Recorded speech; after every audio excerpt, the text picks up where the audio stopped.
নমস্কার বন্ধুরা, আজকের ভিডিও আলোচনার বিষয় হচ্ছে মেষ লগ্নের মানুষদের 2026 সাল কেমন উন্নতি হবে। জানতে হলে ভিডিওটি শেষ পর্যন্ত দেখুন। মেষ লগ্নের জন্য 2026 সালটি সামগ্রিক ইতিবাচক, যেখানে অর্থ ও কর্মজীবনে বড় লাভের সম্ভাবনা আছে।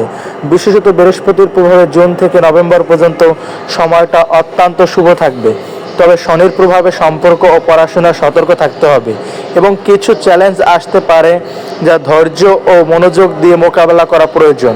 তবে বছরের শেষে আর্থিক বৃদ্ধি ও পেশাগত উন্নতি ভালোই যোগ রয়েছে এই মেষ লগ্নের মানুষের। আর্থিক লাভ ও কর্মজীবন কেমন যাবে?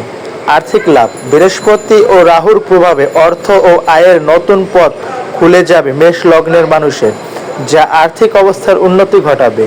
পেশাগত উন্নতি, কর্মক্ষেত্রে সাফল্য আসবে। বিশেষত জুন মাস থেকে নভেম্বর মাস পর্যন্ত সময়টি কর্মজীবনের জন্য দারুণ শুভ। সতর্কতা, তাড়াহুড়া করে নেওয়া কোনো সিদ্ধান্ত বা অবৈধ উপার্জনের চেষ্টা থেকে দূরে থাকতে হবে, কারণ শনির প্রভাবে আর্থিক চাপ আসতে পারে। সম্পর্ক ও প্রেম পরিণতি, প্রেমের ক্ষেত্রে আবেগপ্রবণ না হয়ে সম্পর্কগুলোকে বিচার করে সিদ্ধান্ত নিতে পারবেন। চ্যালেঞ্জ, সম্পর্কের মধ্যে ভুল বোঝাবুঝি বা মানসিক দূরত্ব তৈরি করতে পারে, যা আবেগপ্রবণ না হয়ে ঠান্ডা মাথায় সামলাতে হবে আপনাদের। শিক্ষা ও পড়াশোনা, সতর্কতা, পড়াশোনার ক্ষেত্রে মনোযোগের প্রয়োজন।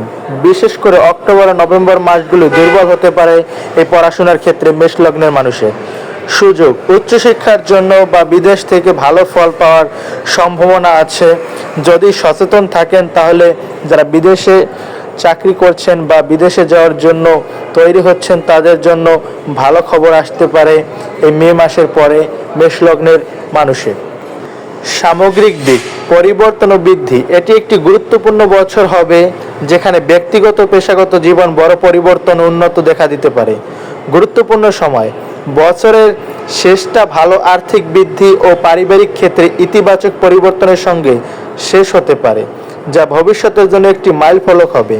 তাহলে যারা মেষ লগ্নের জাতক জাতিকারা আছেন তাদের ক্ষেত্রে এই 2026 সালের শেষের মুহূর্ত অনেক ভালো হবে।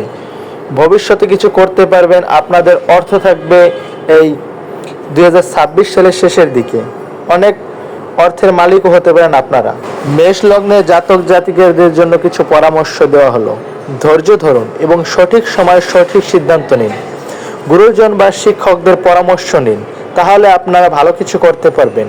কোনো বিপদে পড়লে গুরুজনের সাহায্য নিতে পারেন। নিজেদের লক্ষ্য স্থির রেখে এগিয়ে যান, তাহলে সাফল্য অবশ্যই আসবে। ভিডিওটি যদি ভালো লাগলে অবশ্যই লাইক, কমেন্ট, শেয়ার করবেন। নতুন নতুন ভিডিও পেতে অবশ্যই চ্যানেলটি সাবস্ক্রাইব করবেন। ধন্যবাদ বন্ধুরা।